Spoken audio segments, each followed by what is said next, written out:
ચાલો દરેક વિદ્યાર્થીનું રાજકોટના વિદ્યાર્થીઓના આજના વિડિયો લેક્ચરમાં ખૂબ સ્વાગત છે. જે વિદ્યાર્થીઓ આજે નથી આવ્યા એ વિદ્યાર્થીઓ માટે આપણે ઇનડાયરેક્ટ સ્પીચનો આ 12મો નિયમ જેનું નામ છે એક્સક્લેમેટરી સેન્ટેન્સ, ગુજરાતીમાં કહીએ તો ઉદ્ગાર વાક્યો. બરાબર? આ નિયમમાં એટલી બધી વેરાયટી છે કે આને આપણે કદાચ એક કરતા વધારે વિડિયો બનાવવા પડે, એટલા માટે અહીં લખેલું છે વિડિયો લેક્ચર 1. બરાબર? આજના આ વિડિયો લેક્ચરની અંદર આ નિયમ આખો નહીં પૂરો થઈ જાય. આજના દિવસમાં આપણે એ શીખશું કે ઉદ્ગાર વાક્યો બને કઈ રીતે. તમને ઉદ્ગાર વાક્યો બનાવતા આવડી જાય પછી ઉદ્ગાર વાક્યનું કઈ રીતે ઇનડાયરેક્ટ કરવું તે શીખશું. એટલે આજના વિડિયો લેક્ચરની અંદર આપણે ઉદ્ગાર વાક્યો કેમ બનાવવા એ વાત શીખવાની છે. તો સૌથી પહેલા હું તમને કહું કે મૂળભૂત રીતે વાક્યના પ્રકાર 2 છે. વાક્યોના 2 પ્રકાર હોય. પહેલું સાદું વાક્ય અને બીજું ઉદ્ગાર વાક્ય.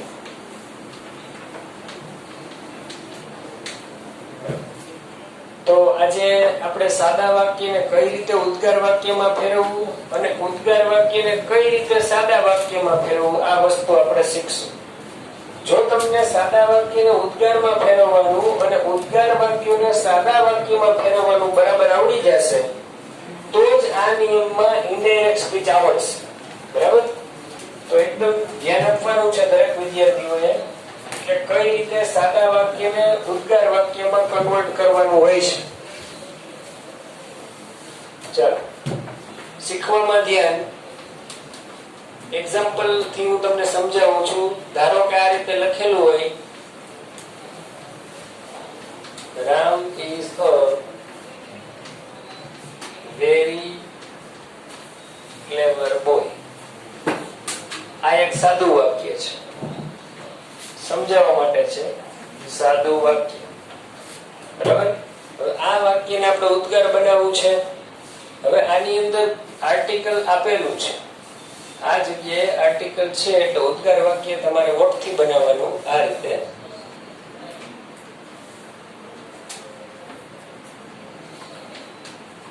What a clever boy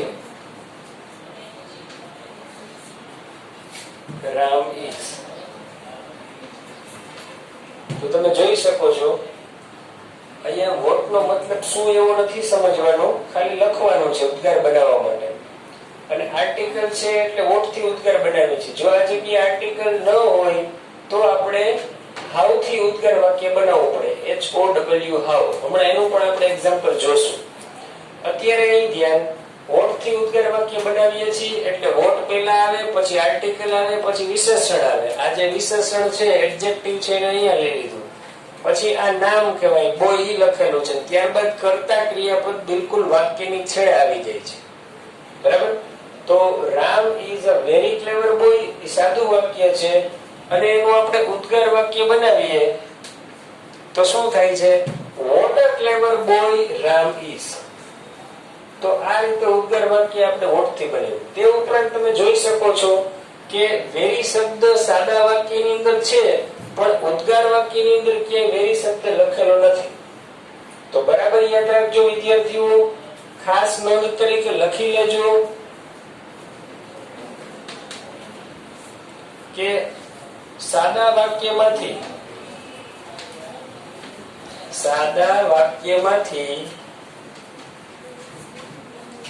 ઉદ્ગાર વાક્ય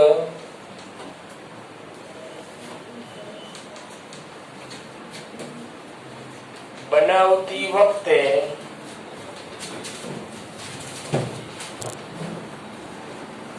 વેરી, રિયલી કે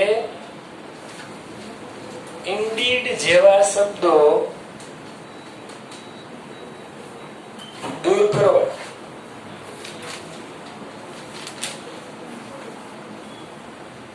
ચલો બરાબર યાદ રાખજો, ખાસ નોંધ તરીકે લખી લેજો.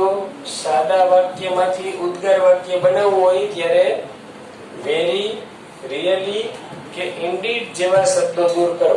વેરી નો મતલબ થાય ખૂબ જ, રિયલી એટલે ખરેખર, અને ઇન્ડીડ નો મતલબ એ જ થાય છે ખરેખર. રિયલી અને ઇન્ડીડ બંને એકબીજાના સિમિલર સમાનાર્થી શબ્દો છે. બરાબર. ચાલો હવે ઉદ્ગાર વાક્ય જે છે એ હાઉ થી ક્યારે બનાવવું તે જોઈએ.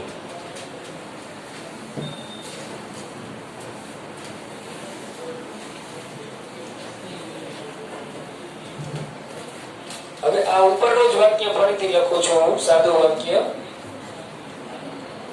રામ ઇઝ વેરી ક્લેવર. આ સાદું વાક્ય છે. બરાબર. હવે આ વાક્યની અંદર તમે જોઈ શકો છો એક એન આર્ટિકલ નથી. વેરી ની પહેલા આપણે આર્ટિકલ લખેલું નથી. બરાબર. આમાં વેરી ની પહેલા એ આર્ટિકલ લખેલું છે તો ઉદ્ગાર વાક્ય વર્બ થી શરૂ થાય છે. આમાં વેરી ની પહેલા એ આર્ટિકલ નથી એટલે ઉદ્ગાર વાક્ય હાઉ થી શરૂ થશે. આ રીતે હાઉ ક્લેવર રામ ઇઝ. ચાલો વાક્યના છેડે ઉદ્ગાર ચિહ્નનું નિશાન ભૂલાય નહીં. આ રીતે લીટો કરી અને નીચે ટપકો કરવાનો છે એટલે એને કહેવાય એક્સક્લેમેટરી માર્ક ઇંગ્લિશમાં, અને ગુજરાતીમાં કહેવાય ઉદ્ગાર વાચક નિશાન. બરાબર. તો ખાસ યાદ રાખજો, વેરી ની પહેલા આર્ટિકલ હોય તો ઉદ્ગાર વાક્ય આ રીતે વોટ થી બનશે. પહેલા વોટ લખવાનું, પછી આમાં જે આર્ટિકલ આપ્યું છે તે લખવાનું, પછી જે વિશેષણ આપ્યું છે એને લખો, એની બાજુમાં નામ આપ્યું છે એને લખો, અને ત્યારબાદ શરૂઆતમાં જે કર્તા ક્રિયાપદ હોય એને બિલકુલ વાક્યની છેડે લખો. એટલે ઉદ્ગાર વાક્ય છે એ સાદું વાક્ય બની જાય. બરાબર. તો ખાસ ખ્યાલમાં રાખજો, ફરીવાર કીધું, અહીંયા વેરી ની પહેલા એ આર્ટિકલ નથી એટલે ઉદ્ગાર વાક્ય છે કેવી રીતે બને છે? હાઉ થી.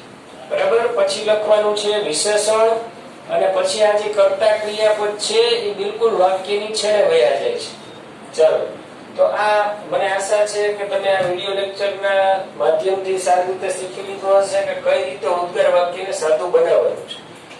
અત્યારે તમે જે જોયું એ માત્ર એક્ઝામ્પલ છે. હવે હું તમને પ્રેક્ટિસ માટેના થોડાક સેન્ટેન્સ આપું છું. હું સાદા વાક્યો લખીશ, તમારે જવાબની જગ્યા છોડવાની છે, અને સાદા વાક્યો બધા લખાઈ જાય પછી તમારે હોમવર્કમાં એને ઉદ્ગાર વાક્યોમાં કન્વર્ટ કરવાનું છે. જો સાદા વાક્યને ઉદ્ગારમાં કન્વર્ટ કરતા આવડશે તો જ તમને ઉદ્ગારનું પાછું સાદા વાક્યમાં કન્વર્ટ કરતા આવડશે. બે વસ્તુ આવડી જાય પછી જ આનું ઇનડાયરેક્ટ સ્પીચ તમને સમજાશે. ચાલો, તો પ્રેક્ટિસ માટેના સેન્ટેન્સ હું બોર્ડ ઉપર લખું છું.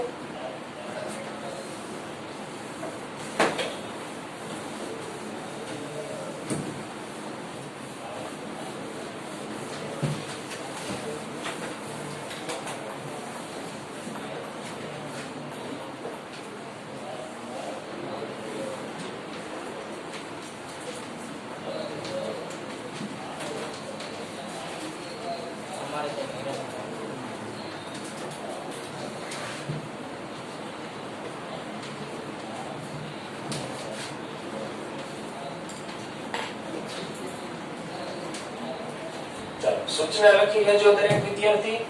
Make exclamatory sentences. ઉદ્ગાર બનાવો. હું જે વાક્ય લખું છું એ સાદા વાક્ય લખું છું. તમારે એ સાદા વાક્યને ઉદ્ગારમાં ફેરવવાના છે. એટલે અત્યારે તો પહેલા તમે ક્વેશ્ચન લખજો, આન્સર માટે બબે લાઈન છે છોડતા રહેજો. બધા જ ક્વેશ્ચન લખાઈ જાય પછી તમારે એનો ઉદ્ગાર બનાવવાના છે.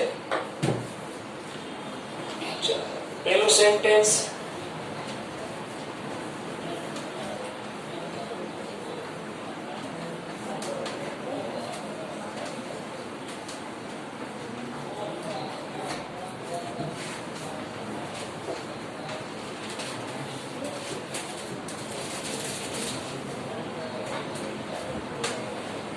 Gandhiji was a very simple man. બીજું sentence.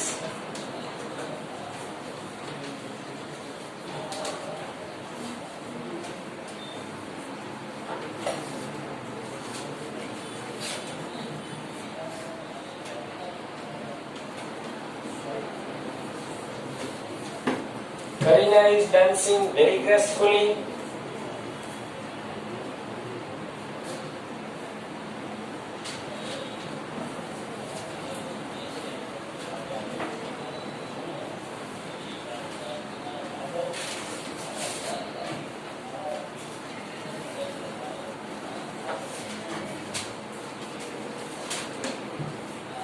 Sardar Patel was very bold.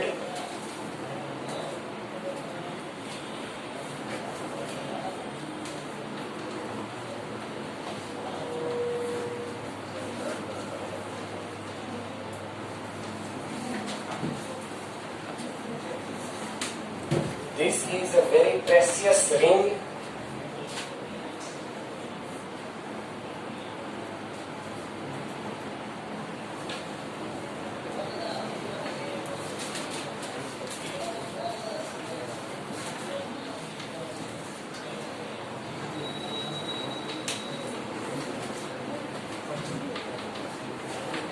She is a very beautiful girl.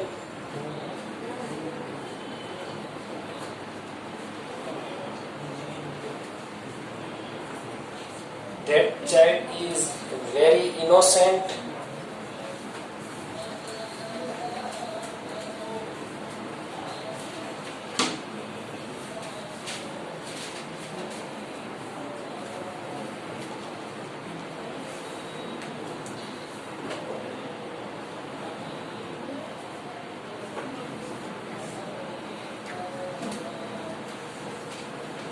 He is very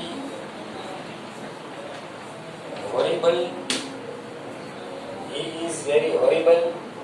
ચાલો તો તમે જોઈ શકો છો સ્ક્રીન ઉપર અત્યારે મેં સાદા વાક્યો લખેલા છે. તમારે આ સાદા વાક્યોને ઉદ્ગાર વાક્યોમાં કન્વર્ટ કરવાના છે. બરાબર. મને આશા છે કે દરેક વિદ્યાર્થીઓએ ક્વેશ્ચન લખી લીધા હશે અને ક્વેશ્ચન લખાઈ જાય પછી એના આન્સર લખજો. જ્યારે આવતીકાલે તમે સ્કૂલે આવશો ત્યારે આ સેન્ટેન્સ આપણે સોલ્વ કરશું અને આવતીકાલે આની સાથે એ પણ શીખશું કે કેવી રીતે ઉદ્ગાર વાક્ય હોય તો એના સાદા વાક્ય બનાવવા. ફરીવાર સમજજો. બરાબર. આજે આપણે શીખ્યા છીએ સાદા વાક્યોને કઈ રીતે ઉદ્ગાર બનાવવા. આવતીકાલે આપણે ઉદ્ગાર વાક્યોને કઈ રીતે સાદા બનાવવા તે શીખશું. અને આ બે વસ્તુ જ્યારે તમને બરાબર રીતે આવડી જશે પછી જ એનું ઇનડાયરેક્ટ કેમ કરવું તે આવડશે. ચાલો તો આજે આટલું રાખીએ. આશા છે કે તમે દરેક કામ પૂરું કરીને આવશો.